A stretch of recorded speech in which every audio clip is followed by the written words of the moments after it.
which have a tax-free status and are giving aid to anything in Israel that involves discrimination and repression. So that would include everything in the occupied territories plus more. It cuts quite a wide swath if you look at it. They also called upon Europe, and of course the United States as well, to boycott goods from the settlements and to refuse in any way to participate in activities and supporting Israeli activities in the occupied territories, all of which are illegal. I mean, that's not been in question for years. It was actually was recognized by the government of Israel back in 1967. Any transfer of population into the occupied territories is in violation of the Geneva Convention's core of international humanitarian law. As I say, that was recognized by Israel's top legal authorities back in 1967, including the Attorney General, including the official in charge of the occupied territories, General Moshe Dayan, who simply pointed out, sure, it's illegal that states violate international law. So we will too. And they can, as long as the big boys in Washington support them, basically the South African principle. And so it continues to the present.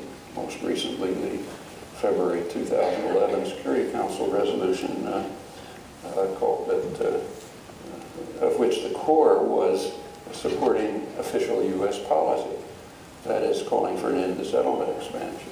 But the U.S. vetoed it in accord with the traditional pattern.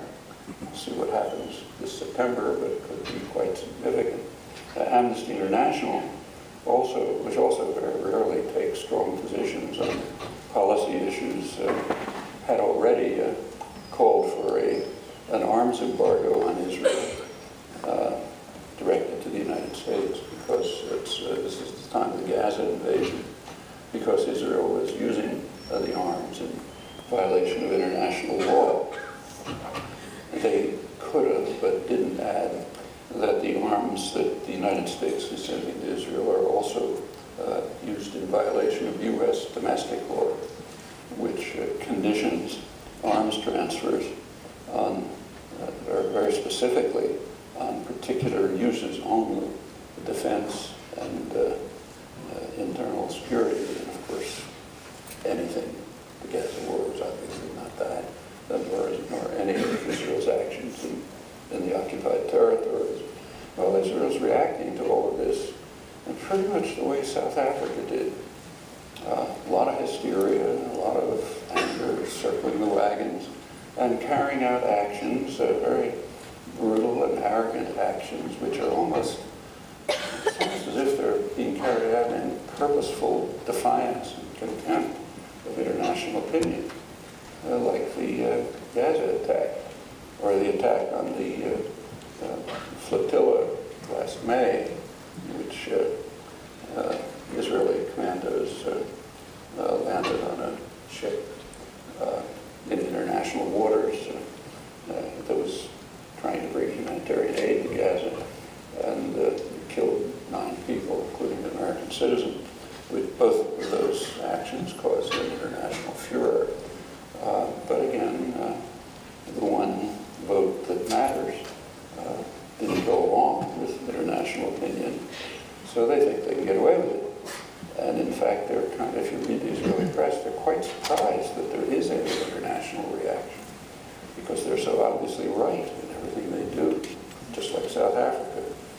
Since they're obviously right, it must be that the world is therefore wrong, and there has to be some explanation, anti-Semitism or whatever it might be.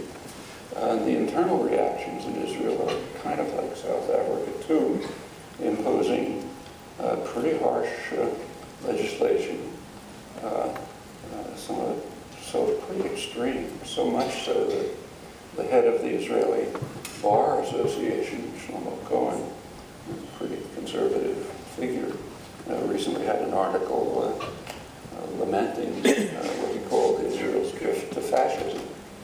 Pretty strong words. And he ran through the legislation that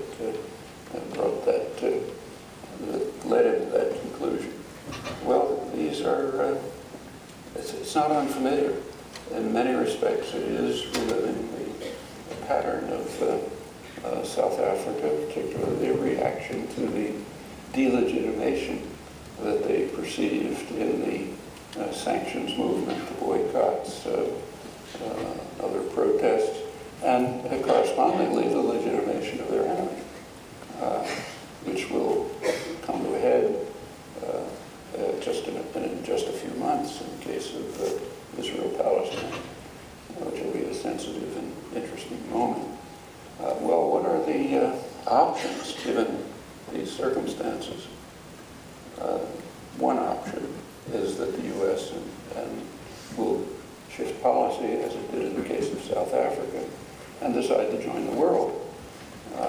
That is, to join into the long-standing, quite overwhelming international consensus and accept a two-state settlement. The general form of that settlement is pretty well known. You can argue about details, but the basic guidelines are quite clear. And in fact, it actually came quite close to realization once. There hasn't been 1 month in the last 35 years when a U.S. president was willing to tolerate a settlement in terms of the international consensus. That was Bill Clinton's last month in office, in January 2001. Clinton, there had been negotiations in the summer before at Camp David, and they broke down. And Clinton recognized that the position that the U.S. and Israel had proposed there could not be accepted by any Palestinians, no matter how moderate.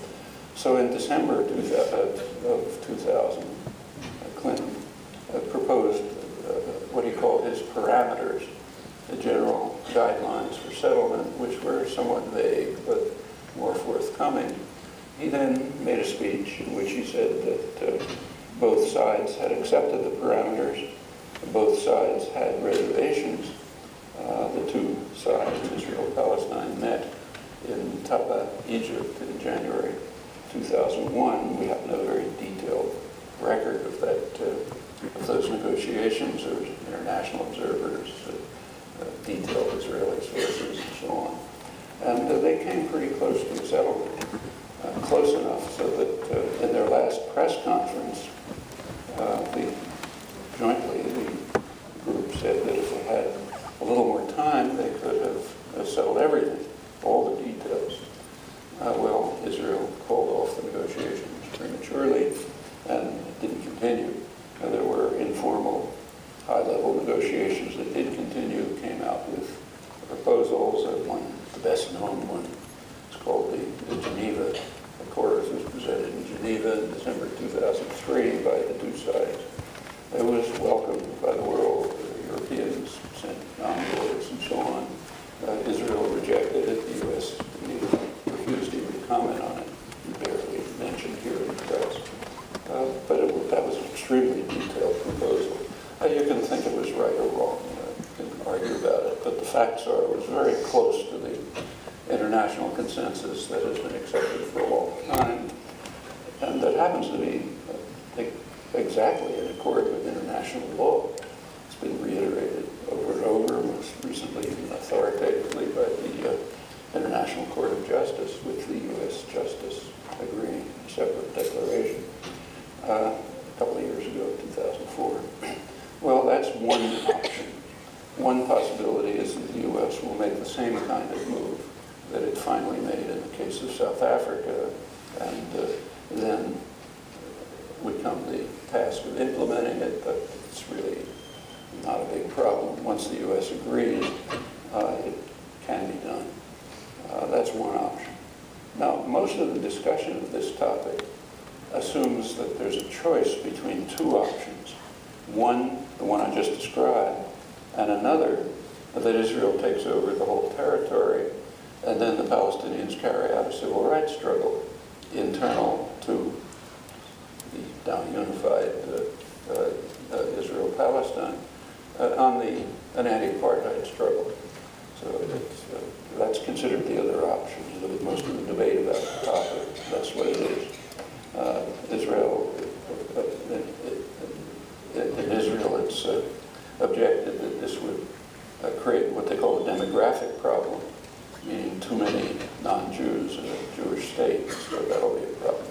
But, and many Palestinians are supporting it. They say this is the way to go. The two-state settlement is out, so we'll have a one-state settlement, which will have an anti-apartheid struggle. There's only one problem with this. It's on this discussion, it's omitting the third option, the realistic option. Israel will never agree to this, nor is there any reason to expect them to. What they'll do is the third option, namely continue doing exactly what they're doing. And if they have U.S. support, they can continue to do it. And we know what that is because it's happening under our eyes. It's been going on for years. Since the early 90s, the U.S. and Israel, and just about everything Israel does, should be called U.S.-Israel, because they work in tandem. And Israel cannot go beyond what the U.S. will support and permit it to do. So there's the U.S. and Israel, since the early 90s, have been committed to separating Gaza from the West Bank in strict violation of the Oslo agreements, which declare them to be a territorial unity. That's been done in many ways, closures and so on and so forth.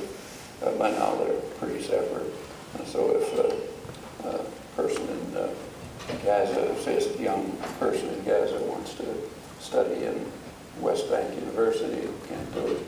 If somebody in Gaza needs medical attention that they could get at a Jerusalem hospital, can't go. If somebody wants to see their family, not very many miles away, they can't do it. So by now they're pretty well split. That's one element. The second, with regard to the West Bank, is to take over Israel. The U.S. and Israel want to take over essentially what's valuable in the West Bank and to let the rest kind of rot. And we know exactly what it is because you can see it happening. And in fact, the plans are developed, have been developing step by step over the past 20 years. Sometimes it's called the Sharon Plan, sometimes something else, but it's always essentially the same. Israel takes over everything that's inside what's called the separation wall. It's actually an annexation wall. It's a wall which snakes through the West Bank, leaves